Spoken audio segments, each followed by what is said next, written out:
this next conversation, you guys don't have to listen to me. Nik Sharma is going to be moderating. Nik is the CEO of Sharma Brands. He's an investor, an advisor. Many brands that he's worked with or helped create, you all probably be very familiar with. He's going to introduce each one of the speakers. These are some of the best CPG founders in the country. If you don't have a CPG product, don't go to sleep. You probably could learn more from them around marketing, branding, sales, etc., than you can from other software founders. So, Nik, it's your turn. You ready? All right, here's Nik Sharma. Thank you. Okay, well, I got the kids' meal chair over here. So, Pomp first asked me to do this on Twitter like a week ago. And I thought, let me actually just bring some experts. So I've got 3 people here. Their names and pictures are all here. But these are 3 people that I talk to pretty regularly. I share a podcast with one. And is it just me or is there something wrong with this audio? Check. Is this normal? Okay. Sounds weird to me. So anyways, I want to bring these 3 people up on stage. We got Moiz Ali, who founded Native Deodorant, or Native. You've probably seen Native deodorants, the #1 selling deodorant in most stores. Now, yeah, just come up now. Yeah, you are not the father. Then we've got Juhi Pikale, who's the VP of Performance Marketing at Fabletics, which is obviously a massive company. And then we've got Ryan Babenzien, who previously founded Greats and is now the founder and CEO of Jolie, which is a showerhead company. All right, we can sit now. So, all right, so I've already announced who you are.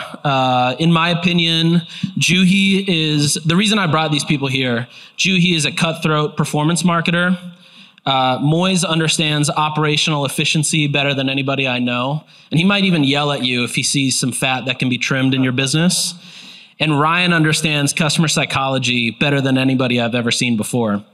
So, guys, if you were about to be introduced to Bob Iger, how would you introduce yourself? That's what I want you to do in a minute or less. So brag as much as you can in the intro. I'll give you an example. My name is Nik Sharma. I started my career doing social media for celebrities when I was bored in high school. Then I joined an ad tech company and I started spending about $100,000 a day to slideshows on websites doing display ad arbitrage. After that, I joined a beverage company and that scaled to $40 million a year in revenue just on D2C. And then from there, I started a business called Sharma Brands, which is where we work with brands like Jolie and Feastables, all the way to Bacardi and Crocs. So that is my Bob Iger introduction. Moiz, why don't you go first? Sure, Bob, that's a great question. I've got a great response, which is, if you're shooting another Aladdin, I should be your Prince Ali. I would say to Bob Iger that I was an attorney for a couple years, realized that wasn't for me, started an alcohol business based in New York City for a couple years and sold that to a family office, and then started a deodorant business where we were direct-to-consumer deodorant business for a few years and sold that to Procter & Gamble. We were P&G's first acquisition in a decade, and the only one that has met acquisition forecast in 30 years. And that's what I tell them. Let's go. You're hired. Juhi? So usually when I introduce myself, I say, hi, I'm Juhi, and I spend a lot of this company's money. But then I get a look and I'm like, but I will actually make you a lot of money. I've been in performance marketing last 10 years, mostly focused in celebrity fashion. I think spent up almost $1 billion in advertising at this point. And did you say $1 billion? Close to $1 billion, yeah. Wow. Over years, but yeah. That is a lot of money. But yeah, definitely like grown these companies significantly as well, utilizing paid ads and CRO and things like that. So yeah. Ryan? Hey, Bob. I started my career at ICM. I became an agent representing actors for about 10 years, and then I got tired of babysitting very wealthy actors. So I went and became a brand marketer for a small sneaker company called Puma, where we leveraged a lot of entertainment and content to grow the business. And then I got tired of giving all my good ideas away to a company that didn't appreciate them. And I started my own company called Greats, which I sold to Steve Madden in 2019. And then thought the most natural progression from footwear was into the beauty space and started Jolie, a beauty wellness company that purifies your water for better skin and hair. How many people here, raise your hand, use a Jolie shower head? Wow. Zero. No wonder you guys are so ugly. Some people. We are failing so bad. It's all men here. You got to look at it the other way, which Wait, is you who can get raised all their these hand? other customers. This is Who opportunity. raised their hand? It's a woman. There's a dude right there. Yeah. 3. Okay. I gotta go. I seriously, this is a horrible. I'm definitely going to buy one after this conference. So Amazing. All right. So the idea here, we've got, I think about 30 or 40 minutes. It'll be conversational. So I'm going to ask you guys each questions, but if you want to jump in or counter a point or add to a point, feel free to. So Moiz, we'll start with you. In 2017, you were running your own Facebook ads. Your revenues were tens of millions, and your marketing team consisted of pretty much yourself and maybe one other person. You clearly had an understanding of what people needed to see in order to make a purchasing decision. How has that evolved today, and what advice would you give the brands you advise? That's true. Our marketing department was one person. We were dependent, a lot on social media advertising, and it was incredible. And people are always like, you started native during the heyday of Facebook ads. And I remember talking to, they were like 25 to 2017, anybody could run Facebook ads and make a fortune. And I remember during when we were growing our business, I talked to the guys who started Harry's, and they were like, yeah, in 2013, when we were running Facebook ads, we saw $4 CACs. And that was the heyday of running Facebook ads. Then it was 2015. I know brands who were spending $1 million a day in 2020. I know brands who are spending $500,000 a day. And Juhi might be spending $500,000 a day in 2023. And so I think there isn't a heyday. Like, everything still works.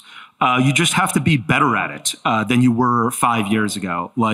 There's a great line in The Wire, which is one of my favorite shows, which is, the game is still the game. It's just gotten more fierce. And that's what advertising is like. And if I were to talk to brands today or brands that I'm advising, I'd say, hey, you really have to look at this as a more complete picture today than you did 5 years ago. You can't just run on Facebook and expect your business to blow up. I bet Ryan does a bunch of stuff where he gets influencers to talk about his product. I bet he got a bunch of people to do YouTube videos about his product, because what happens is somebody who finds a product on Google or through a Facebook ad is going to go to YouTube and look for real people who are using it, and they're going to want a video review of it. And that's something that really wasn't possible, or something you didn't think about in 2015 or 2016 or 2017. So I think the game has changed, and you have to be more adaptable, and you have to think about a lot more channels than you did 5 or 10 years ago. But it's just more fierce. It's still the same game. On that note, Ryan, when you were running Greats, and even till today, every time we talk, you say Facebook ads are a scam. Don't trust Facebook ads. They're a scam. Wow, you say that? No, wait, we'll get to that. Moiz and I disagree on Facebook so hard, it's not even funny. Hold on. So this year, according to LinkedIn, your own post, you'll do $30 million. The business launched in 2021. You have one full-time employee outside of the two founders. Yeah. Oh, now 2? No, including Arjun. Yeah. Okay, so 3 in total. All right, 3 people in total. You have 10,000 pieces of content that have been created just this year. And you only have 31 ads that are live in Facebook. So where... We actually have 31 ads? You do, yeah. As of when? This morning. So we had turned off Facebook altogether, 100%, 0 Facebook in June. And I just allowed the marketing team to put them back up, cost capped. Who's the marketing team? There's 3 people. We outsourced that part of the business. Okay. So it just went live yesterday. So then where and how are you building this business to do 30 million this year? We really believe that people influence people, not digital ads, particularly those on Meta. We proved that Meta is highly inefficient, although not 0. And there are just better channels. The challenge is they're not measurable. So because we have 10,000 pieces of content this year created by actual customers, last year was about 5,000. that really was the spark that got the word of mouth flowing. And word of mouth is not new. It's been going on forever in marketing. It used to be done differently. Like some kid in high school was cool. He wore a certain thing. Everybody wanted that thing. That's word of mouth marketing. That's not scalable, but the effect layers in a starting point for us to then spend money. We're focused on profit. Our business, like Nik said, launched last year. We were profitable in the first 5 months or in the 5th month of business, and have always operated the business to a first purchase profitability. We couldn't make Facebook do that. So we let users do our marketing for us, which we still feel is the most powerful, although admittedly the least measurable. And then that allowed us to spend efficiently across a variety of channels. How do you generate 10,000 pieces of content in a year? So you're letting your users do your marketing for you. What does that look like? Tell us it's a mix of just customers creating content because they're so excited about what it's doing to their skin, their hair, and their health that they just want to share it. Are they incentivized to do it? Not at all. No. But then there's the other part of that, which is just content creators. We will send a Jolie to anybody that asks for one that has a legitimate account, whether they have 100 followers or 1 million followers. And we are very fortunate in that for every 10 units we send, 7 get created, 7 pieces of content will get created. So that's a pretty big hit rate. And we don't think that would happen in eyewear or yoga pants or sneakers. But for us as a category creator, providing the value proposition that we do, we have that hit rate. So it's worked really well. Juhi, on the other hand, Fabletics did 700 plus million in revenue last year. The collective of companies is probably top 5 advertiser in the world in terms of deploying media dollars. Where do you see the biggest opportunities or growth levers without seeing a decline in performance?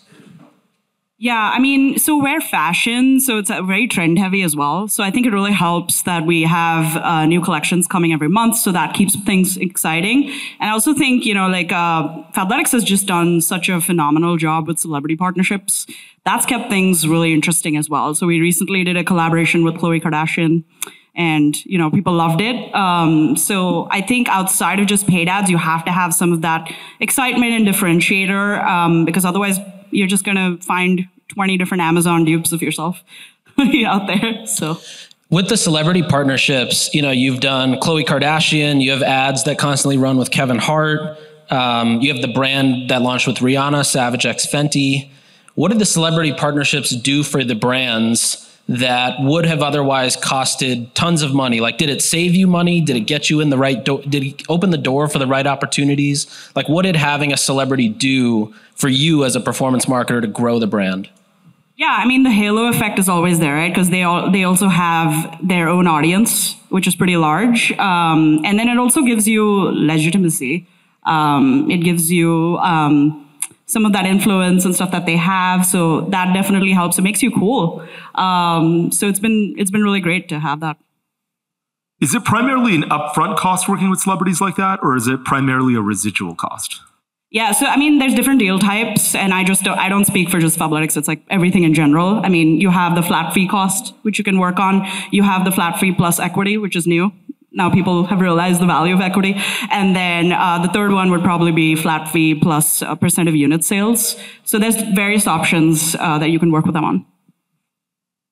Which one do you guys do the most? I actually don't. Should I do that? I don't have the full details of that, so yeah. Ryan, when you were managing celebrities back in the day, which one would you have chosen? Which celebrity that I represented? Yeah, like which deal type would they choose? Is it cash only, cash and rev share, cash and equity? It would be more performance-based, least cash, more performance. And unfortunately, in the creator world, that is an uncommon structure, which sort of tells you how valuable they feel they are, right? You should structure it where you can make a ton more money if you sell more product. Most content creators will not take that deal, and I think that's part of the problem with the industry. So if we look at brand, like everybody here has a Liquid Death can of water. Liquid Death aspires to be anywhere where people are feeling happy, entertained, or basically wherever the party is. Companies like Hims and Roman, they've done a great job in the early days taking over, the area behind home plate or Subways or a plane that, basically says we sell dick pills. How important do you think picking a lane for distribution is and staying within that? I feel like with Jolie, you guys have really picked your lane as your everyday customer versus going in, like Jolie's big enough to be spending almost anywhere, but you've pretty much focused on customers. How important is that? And why have you chosen that one lane? In terms of where we spend money or how we are perceived as a brand? Both. As a beauty wellness company, we wanted to make sure we showed up in that lane. So we wanted to make sure that we were not perceived as a piece of hardware that pushes out water, which is what a shower head does.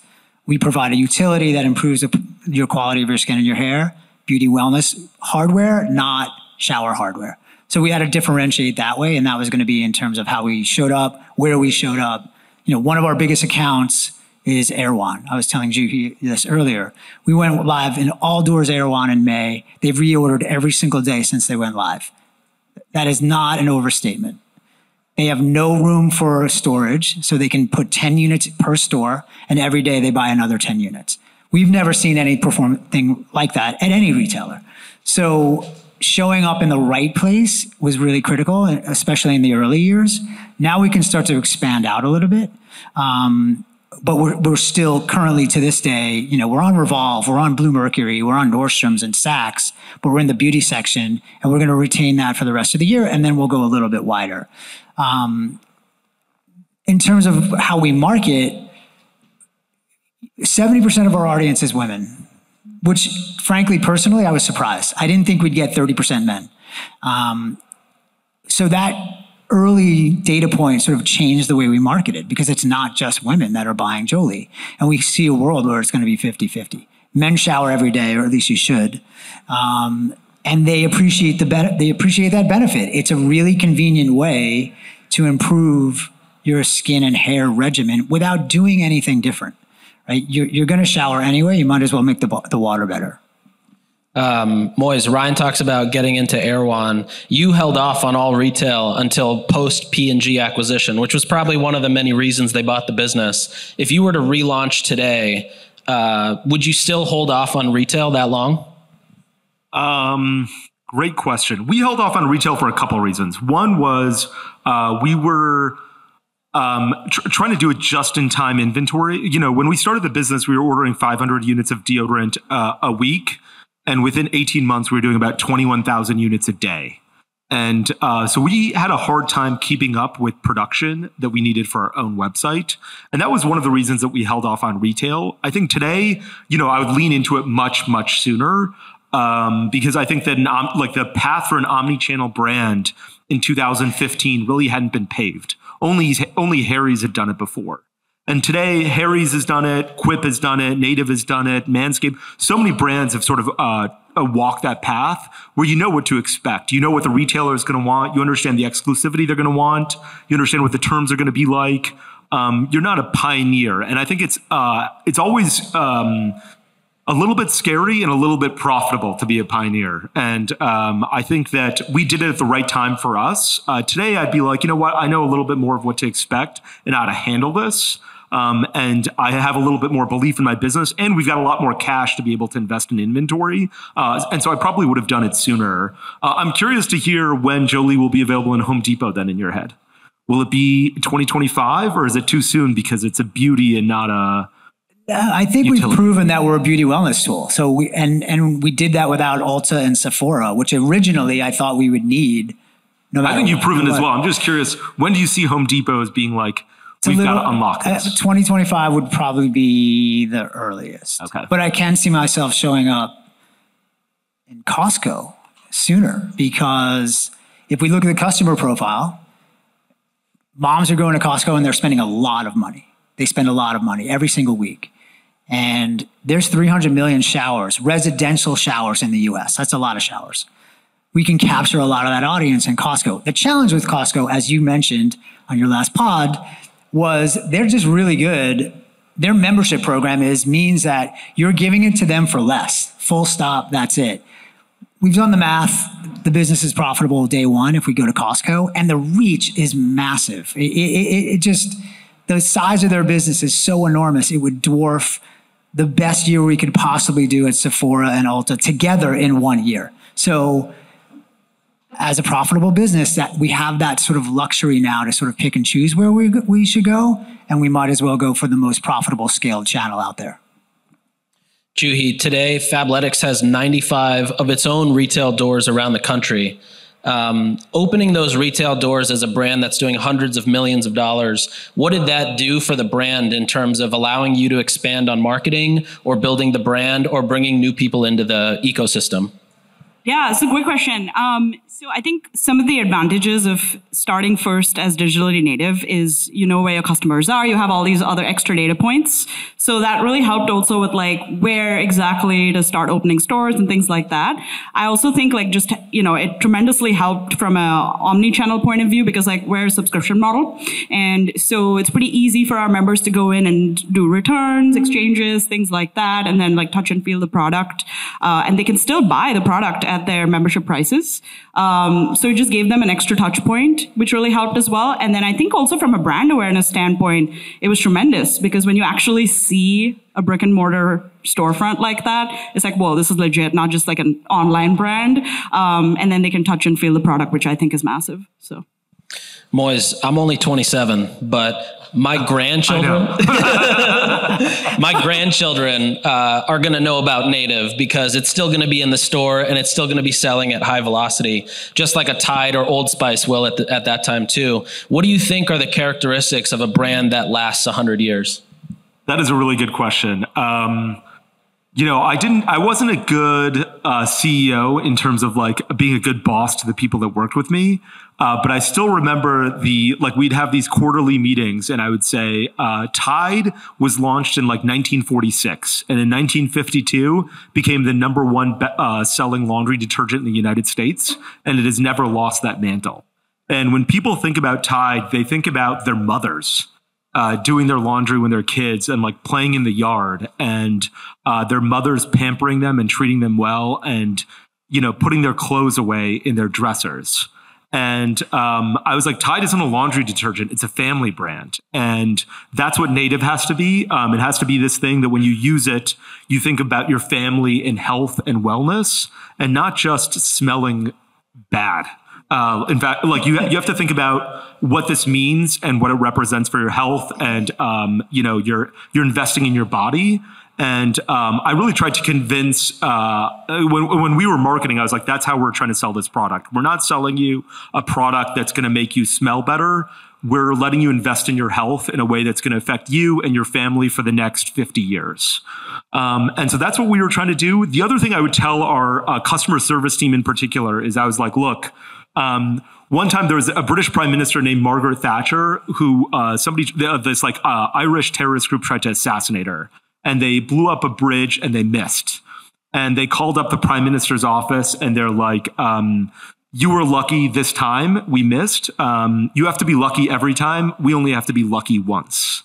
And then we're going to get your prime minister. And I was like, we are like the British prime minister. We have to be lucky every single time you interact with consumers. You've got to think that you're representing this brand, and you've got to realize that, you know, thousands of hours of work have gone into this brand, both by me, but also by your colleagues here. And so every time you talk to a customer, you've got to think about how important your colleagues are to you and how important this brand is. And so you can't be mad at somebody and talk about the brand. You've got to represent it and treasure it in a way that, will last 100 years. Ryan, with Jolie, which is essentially a hardware shower head plus a filter, you position this as a beauty tool versus something that sits in Home Depot or Lowe's. What was the reason behind that? Multiples? not entirely, but partly. You know, if you think about the bottled water business, and you mentioned Liquid Death, 40 years ago, there may have been 2 or 3 bottled waters on the shelf. Today, you go into a store, there's hundreds. It became the norm to drink bottled or filtered water. We believe that everybody in the US is going to filter their shower water at some point in the future. I don't know if it's 5, 10, 20 years. We're the market creator of that. That is not just a piece of hardware. That is an essential beauty wellness tool. We call it step 0. No matter what product you're using for your hair and your skin, if your water is contaminated, and sadly all of it is, then you're starting at a negative. We want to bring that negative to 0. And we're going to be the first to do it. And then there'll be many, many other competitors. And that 300 million showers in the US will be hopefully number 1, Jolie, and then a bunch of other players in the space, which you would expect. It's a really big market. But that's why we positioned it that way. If, we do a post-purchase survey, the number 1 shower brand in the world is Kohler. They're a $11 billion privately owned company. Kohler is the dominant player. When we survey post-purchase, we ask, what brand of shower are you replacing with Jolie? 40% don't know. They don't even know the brand of shower head they have, which is an amazing opportunity for us. It means we can brand the space where 40% of those 300 million don't even know. The other 40% are Kohler. And to disrupt a 150-year-old privately owned family business in a year and a half is pretty powerful. So we feel we have a long way to go, obviously, but I think we're on the right path on how to build a legacy brand. With Jolie's marketing, whether it was intentional or not, there's basically this formula that I see, which is if you use Jolie, your hair, skin, and nails will become beautiful, stronger, healthier. If you stop subscribing, you'll get ugly. This, I think, has contributed to your churn of 0.6%. No. I have to correct that. Okay. It's 3%. 3%? Yes. Okay, 3%, which in comparison to Netflix, which is, the world's greatest churn system, is at 2.5%. How do you think how have you built subscription in a way that it is competing with Netflix in a year and a half? And is that formula a reason as to why it does so well? I don't think it's the formula of the content. I think it's the efficacy of the product. It really does that. We have, like I said, thousands and thousands of customers that create content of what it does.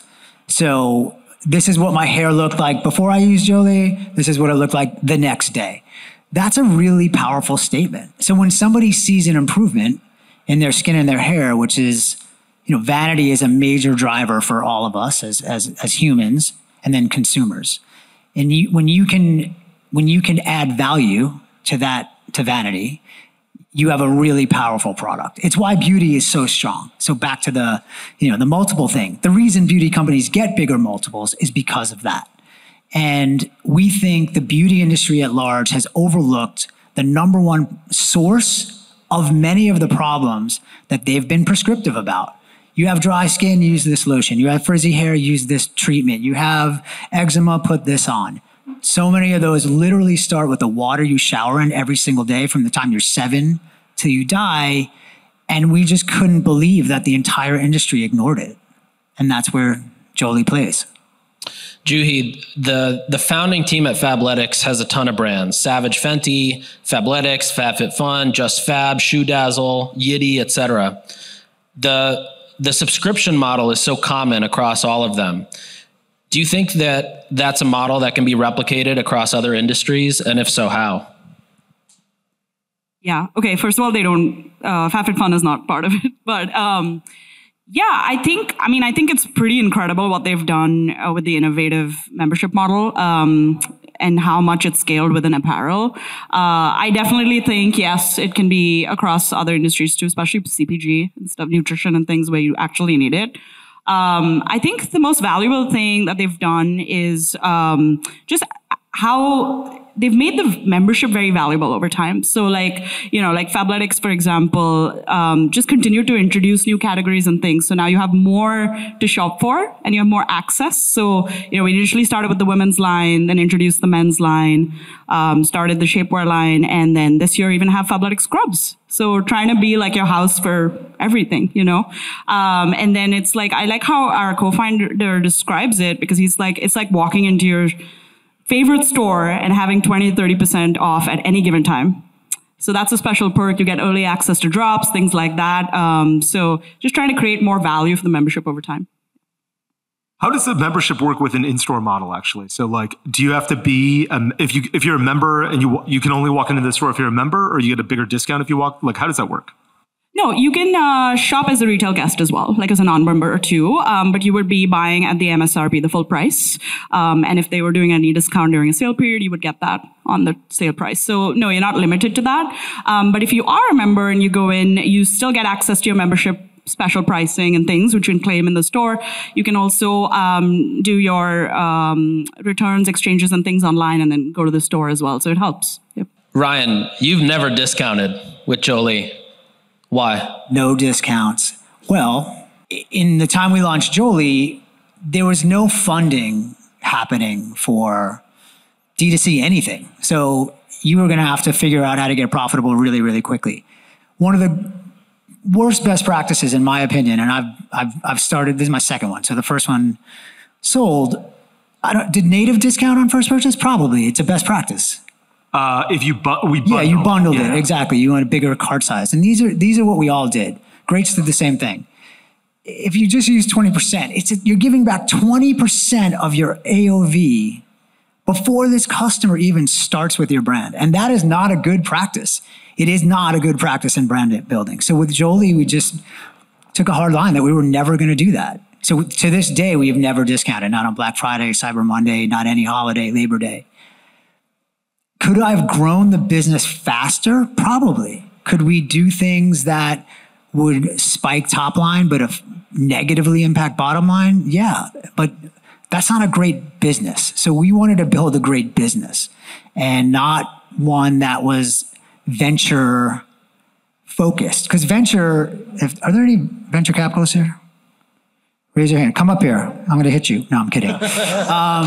Venture just has a different agenda, right? Their agenda is very different than building a very profitable, sound business.